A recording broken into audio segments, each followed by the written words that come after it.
prometi, tô aqui cumprindo. Vamos falar sobre uma das palavras mais pesquisadas durante a pandemia, que é divórcio. Por que as pessoas procuraram tanto o divórcio, se separaram numa estatística altíssima? Porque elas passaram a conviver mais. E passar a conviver mais, na verdade, é ter a disponibilidade de tempo para olhar com mais ênfase para aquelas questões que possivelmente poderia passar por um tempo até encobertas por conta da rotina, dos afazeres.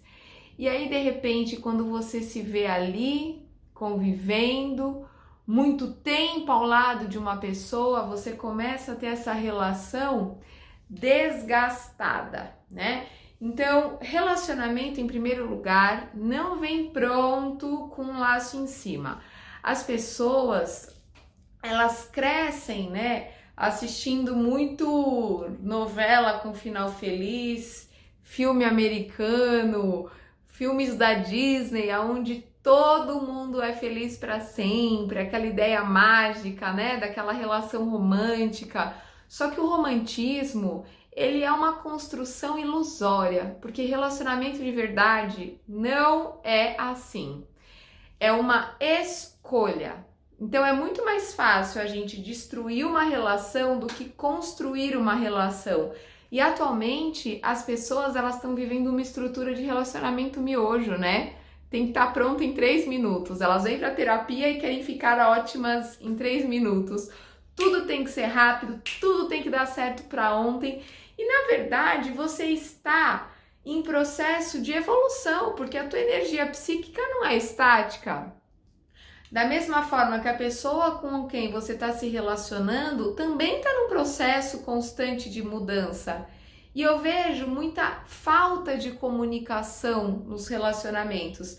Os casais não se olham, não fazem acordos, não conversam. A linguagem do amor deles não é nem conhecida. Eles não se olham. E aí, de repente, um tá extremamente insatisfeito, o outro tá extremamente insatisfeito, e é muito mais fácil eu abandonar essa relação do que entender qual que é a minha contribuição, o que eu posso fazer para que essa relação fique melhor. Então, desenvolver a autorresponsabilidade, né? O nosso primeiro ímpeto é de querer se livrar daquele problema. E aí é por isso que as pessoas estão se separando tanto, porque elas têm mais a disponibilidade de destruir, de tirar da frente o que está causando o problema, do que em desenvolver um relacionamento que tenha qualidade.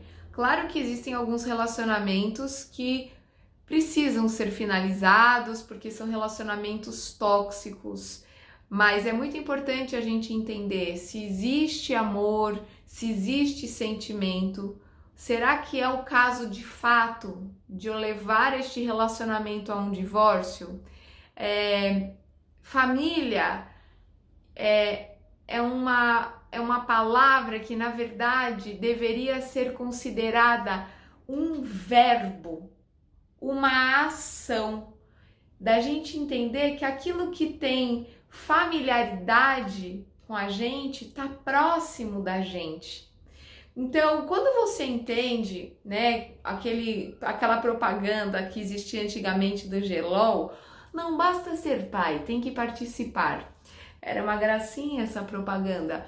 Não basta ser marido, tem que participar. Não basta ser esposa, tem que participar. Porque se você estiver numa relação vivendo a sua individualidade e a pessoa que está do seu lado estiver vivendo a individualidade dela, isso aqui não é um relacionamento. É melhor você ficar sozinho. Se você tem uma outra situação onde tem uma bolinha dentro da outra, isso também não é um relacionamento, porque alguém está sendo a sombra do outro, é uma relação de dependência. Não existe a expressão e a individualidade que necessita ser mantida mesmo em uma relação. Aí imagina uma terceira situação. Existe uma pessoa que se relaciona com outra pessoa, mas existe uma intersecção, um espaço comum que a gente pode chamar de conjugalidade. E nesse espaço comum, a gente precisa entender que às vezes não é nem para mim nem para você.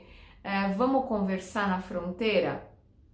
Na psicologia social, a ideia que se tem quando a gente pensa em terapia de casal é a seguinte: não atuo com psicologia social, mas estudei ao longo da minha trajetória. É assim, eu não vou pensar no que é melhor para mim. Eu vou pensar antes no que é melhor para o meu grupo. O que me move não são apenas os meus interesses, mas o interesse do grupo, porque eu entendo que eu faço parte desse todo. E essa estrutura de pensamento é a mesma que eu devo aplicar em um relacionamento. Eu não vou pensar em primeiro lugar o que é melhor para mim.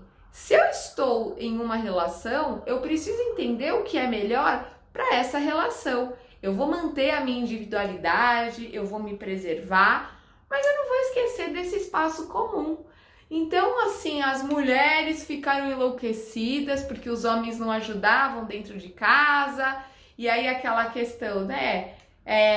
Você não me ajuda a lavar louça, você não me ajuda a cozinhar, e eu também tô tendo que trabalhar, que fazer tudo, eu tô tendo tripla jornada. Ajuda seria se a obrigação fosse dessa mulher. Não existe ajudar, existem seres humanos funcionais. Só que cadê o acordo desse casal?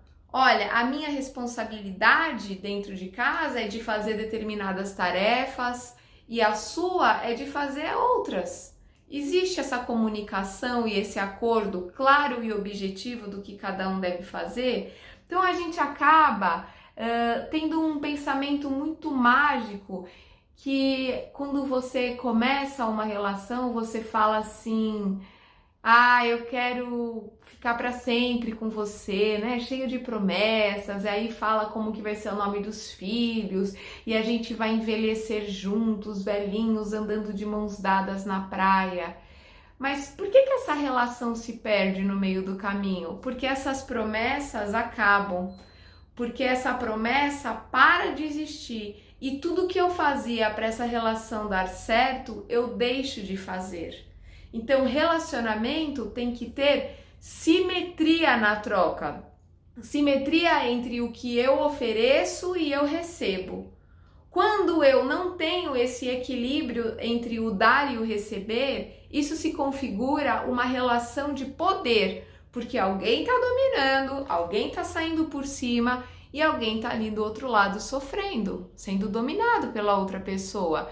Então, a simetria, o equilíbrio entre a troca, entre o que eu ofereço e o que eu recebo. Mas assim, igual uma plantinha, isso é piegas demais falar, mas é muito real, assim. Se eu deixar de fazer o que eu sempre fiz, essa plantinha vai morrer se eu deixar de regar. Se eu te perguntar assim, em que momento você começou a amar a sua esposa ou o seu marido? Você não vai falar dia 22 de fevereiro de 2007, num fim de tarde. Você vai falar, não sei, eu comecei a amar e eu entendi que eu amo essa pessoa. Por quê? Porque é todo um processo, são várias frentes, são várias coisas que a gente faz que na verdade vai fazendo com que a gente desperte o amor no outro e vice-versa. Então você acorda ao lado de uma pessoa e antes dessa pessoa olhar para o celular, ela vai olhar nos teus olhos e vai te desejar um bom dia, vai te dar um beijo, vai te dar um abraço. Ela vai para a cozinha e ela se preocupa em trazer um café para você, não só para ela. Ela te ajuda nas tuas dificuldades, essa pessoa é colaborativa, ela se interessa pela sua vida. Então existem 4 coisas que configuram os pilares das relações tóxicas. E esses 4 pilares, eles foram desenvolvidos a partir do estudo de um psicólogo, que ele até publicou um livro, eu posso deixar aqui embaixo o nome do livro para vocês. Imagina um reality estilo BBB que tem nos Estados Unidos e ele observava casais. Então era tipo um BBB de casais. E aí esses casais eles eram observados por filósofos, antropólogos, psiquiatras, psicólogos.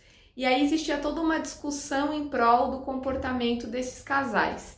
E aí ele queria entender por que os casais se divorciavam. E aí vem os 4 pilares tóxicos, o que destrói a relação. Em primeiro lugar, a ironia. Sabe aquilo que você acha que você está brincando, mas você está tendo um humor ácido, ironizando questões que às vezes são importantes para o seu parceiro? É a primeira coisa que destrói um relacionamento. Em segundo lugar, menosprezo. A pessoa chega falando alguma coisa que é importante para ela, que aconteceu no dia, e você vai lá e fala, também qualquer um faz isso, grande coisa. Coloca essa pessoa para baixo. Terceira coisa, desprezo. Não dar a atenção devida para essa pessoa. Então, às vezes a pessoa está querendo compartilhar, falar alguma coisa, trazer uma ideia, e você é indiferente, nem olha, só se preocupa em assistir os teus programas, fazer as tuas coisas, cozinhar a sua comida, olhar para o seu umbigo. Então você despreza aquela pessoa. E em quarto lugar é o exagero no sentido de bater na mesa, gritar, xingar, todos esses movimentos exacerbados, exagerados, também desgastam a relação a longo prazo. Nada vem do nada, uma relação não acaba de repente. Pode ter certeza que se a sua relação acabou ou está para acabar, vocês foram muito competentes para chegar aí, porque na verdade é um processo que vem vindo em doses homeopáticas e que quando acontece, parece que o negócio aconteceu repentinamente, mas é um processo que vem vindo e as pessoas não vão cuidando, não vão dando o devido valor até que acaba. Então é assim, tenham seus filhos, tenham suas vidas, mas não esqueçam da estrutura de um relacionamento sadio. Em primeiro lugar estão vocês, depois está a relação de vocês, depois vem filhos, depois vem todo o resto.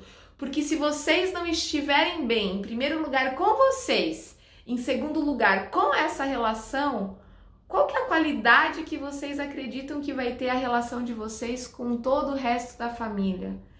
Então, reflitam sobre isso. Eu tenho aqui, uma proposta para fazer um campeonato de quem se doa mais. Quem que consegue fazer mais pelo cônjuge? Façam esse acordo entre vocês e vocês vão entender que não é um campeonato para ninguém sair ganhando, sair vitorioso, sobressair em relação ao outro. É um campeonato para que vocês exercitem a amorosidade de vocês, o melhor de vocês, porque quanto mais você se dispõe a fazer o melhor para o outro, mais você desperta no outro a boa vontade e a receptividade de fazer isso. Então, tá aí a minha sugestão, meu desafio para vocês durante uma semana. Quem se doa mais? E eu finalizo aqui com uma reflexão, com uma frase. Não existe brilho sem lapidação. Tem uma frase, um texto, na verdade, do padre Fábio de Mello, que ele diz assim: a gente não mede o amor por uma pessoa pelo número de vezes que a gente fala eu amo você. Porque amar quem faz tudo certo é muito fácil. O desafio está em amar quem não merece ser amado. Vamos lá, vamos fazer a nossa parte, vamos nos empenhar para que o nosso amor cresça, para que a nossa amorosidade se expanda e para que, à medida em que a gente se coloca nesse nosso melhor, a gente possa irradiar a nossa luz e o nosso amor para o outro. E quem sabe resgatar esse relacionamento, certo? É muito mais fácil destruir do que construir uma relação. Até o nosso próximo vídeo.